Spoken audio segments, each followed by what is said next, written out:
So being in 28 years of the gang life and the sex industry and addiction, and even starting growing up, coming from a really dysfunctional home, having a stepdad that did things that no young girl should experience, and then a mom that was emotionally irresponsible, and that when she was supposed to be there to protect you, she didn't. And so pretty much my whole life, brokenness and rejection and all those things were my normal.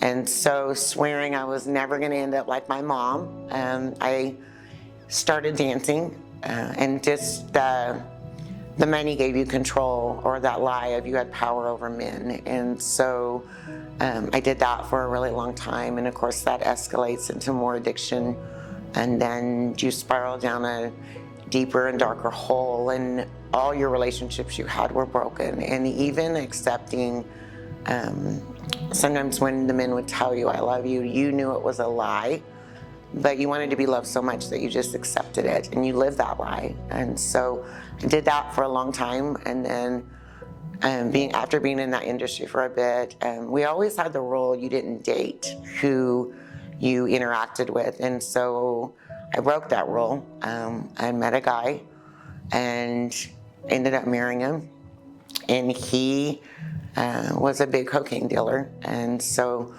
in the gang life, and so our lives were crazy. My addiction got worse, my brokenness got worse. I was with him 14 years, and so I got to really experience emotional abuse at its finest. And he literally mentally and physically broke me down, to the point of even telling me that when he was with other women that was my fault, and I believed it, and it was just this horrible life. And so after being with him for so long, and just lie after lie, woman after woman, just broken beyond belief.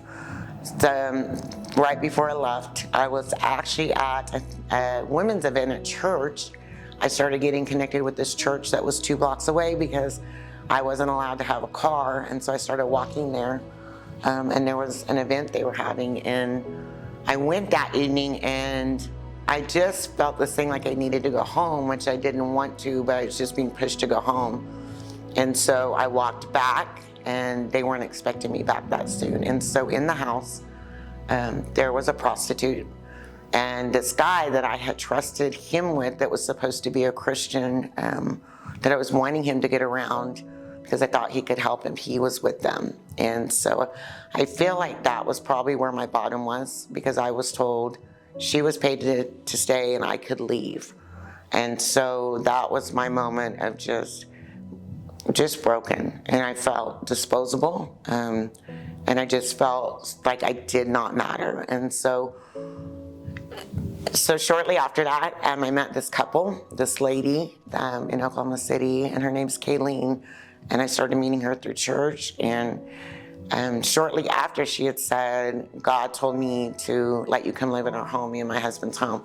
I didn't know her, I didn't know where they lived, I had no idea, but I knew I was done.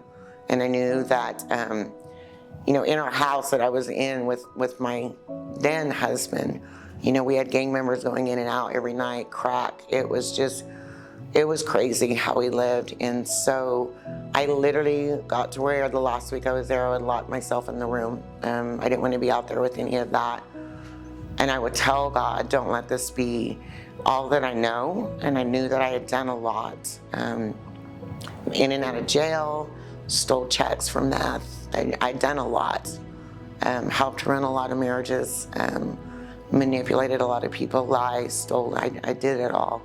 But I just kept asking God not to let this be all I knew, and that before I died, I just wanted to know what it was like to be loved and have a family and to belong somewhere. And so shortly after, this amazing lady said God told her that I was going to come to their house. So the night before Easter, 7 years ago, I called her and I said, can I still come? Because one, I didn't trust people, so it took me a little bit to respond to her.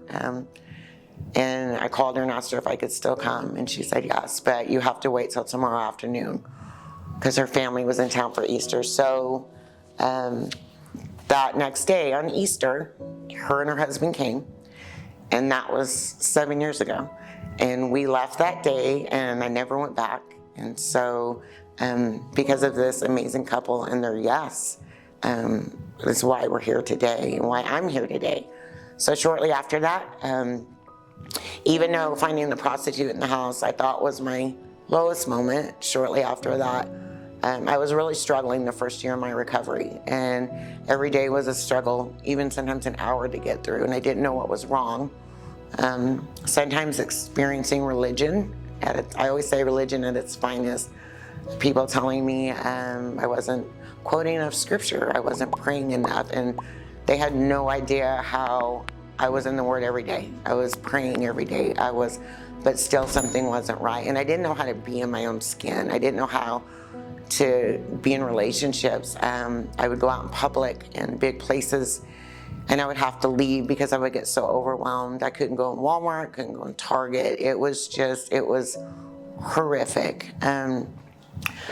So one night on the porch, I knelt down and I was going to take my life. I couldn't do it. I thought God was cruel to take me out of that life for it to be, I felt like it was worse. And that night, kneeling on the porch, about to take all these pills that I had, God began to show me these faces of women, and it was women that I had never seen, and I just began to weep. And so he asked me, if you just hang on for a little while longer, I promise I'm coming to help you. Like, help is coming. But the women, these faces of these women he was showing me, he said, I need your story and I need to use you, because some of these women will kneel down on the porch and they won't get back up. They won't have people that are surrounding them to love them, to be there to help them walk through that. Will you just get back up? And so I did. And shortly after, I was diagnosed with PTSD to the level of a war vet. Severe anxiety disorder. I had SPD, and all of it was due from trauma of my past. And so we had this amazing team of psychologists, counselors, doctors that came along and began to educate me about triggers, how to respond, how to identify when they happen. And then before I knew it, I was on all this medication, and I decided I didn't come off drugs to be medicated. And so my doctor worked with me and taught me about food. And so we began to use food in the place of medicine so I could slowly come off of that. And so, and in between there, God sent me this amazing godly man. A lot of people joke, they call us Dave and Joyce Meyer, because my husband has never really been through anything. And so, talk about shock when he met me. And so I think the really cool thing is, and I get to share a lot, is with the couple that rescued me basically from our crack house, 𝗬𝗓𝗓 and Brian Balzer. My husband had given up on getting married, and God at that time, right around that time that they rescued me, God told him to start preparing his house. So he was sending the wife and start praying for me, and he didn't know it was me. And this was about a year. He met me a year later, but every night he started praying for me, and he started redoing the house and getting it fixed up. And I just think it's so cool that, you know, that's the God that we serve.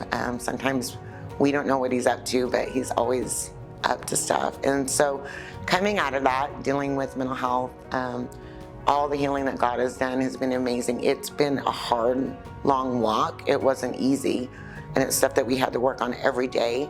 But I wouldn't be here today if it wasn't for the people that God sent to surround me, and their yes, you know, starting with 𝗬𝗓𝗓 and Brian, just their simple yes, not even knowing me, opening up their home is why we're here today, and all the people God has sent along the way, and just their yes. And sometimes it was for a short season, and then some are still here today. When I think about Candace and Mimi, when I think about Karen, when I think about Bobby and Randy, when I think about all these amazing people, Michelle and John Chastain, Michelle has been always available and the best support, but I'm just so surrounded with amazing people, which was really hard because in the beginning I didn't trust anybody, and that took me quite a while, but God knew it, and he knew the right people to send that they understood that.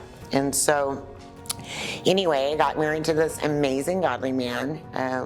And so even getting used to what it is to be honored and to be respected, like we went through a lot, me learning what that is. And he's put up with a lot of crazy, but he went to all my counseling sessions.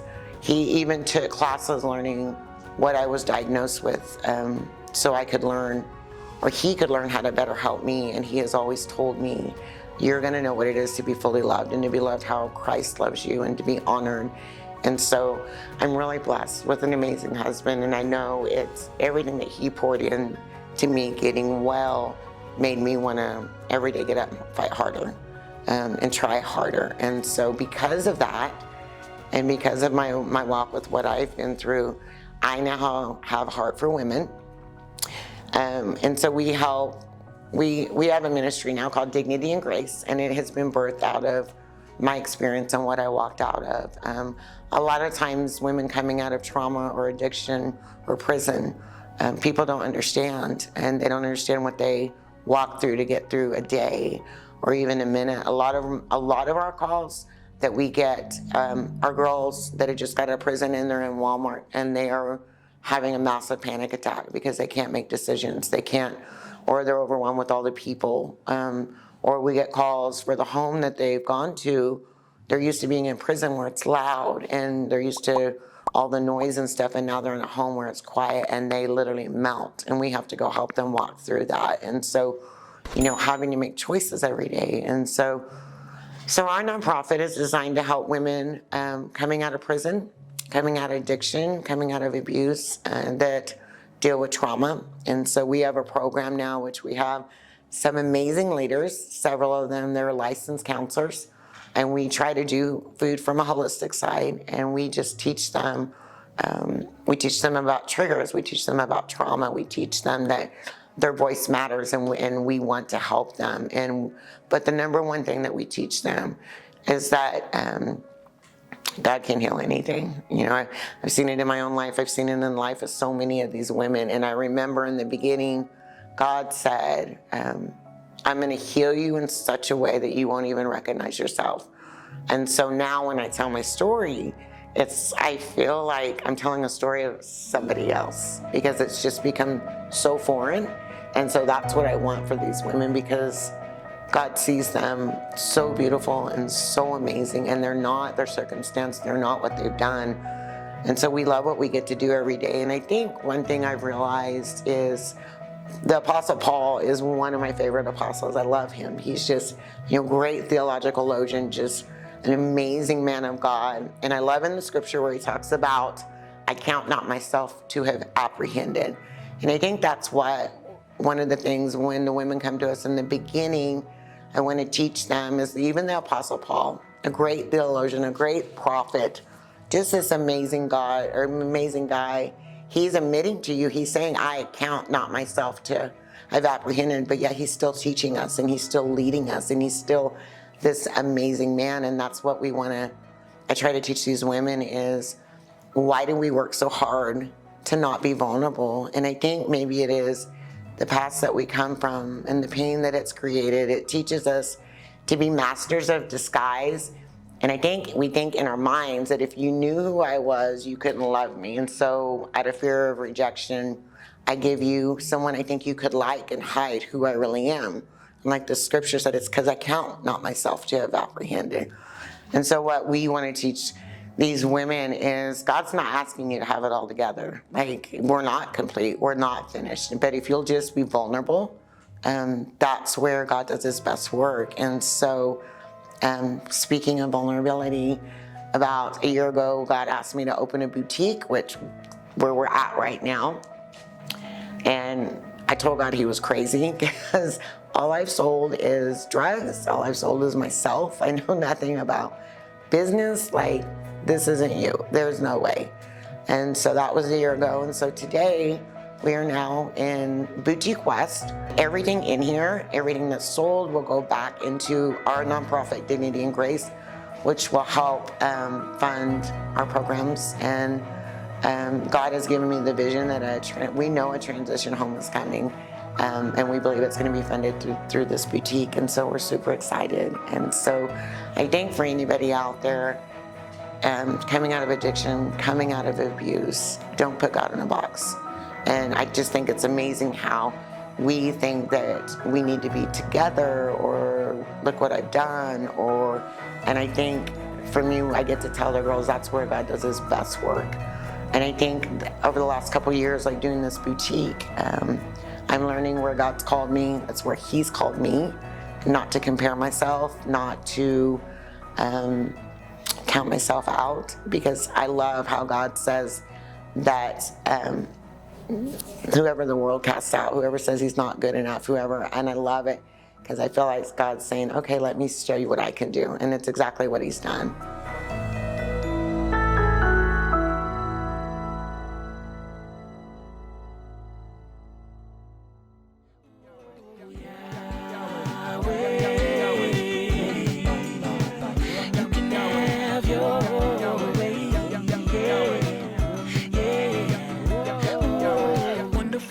And magnificent in wisdom, this is different from religion, beautiful, bountiful living. My soul is in submission to you.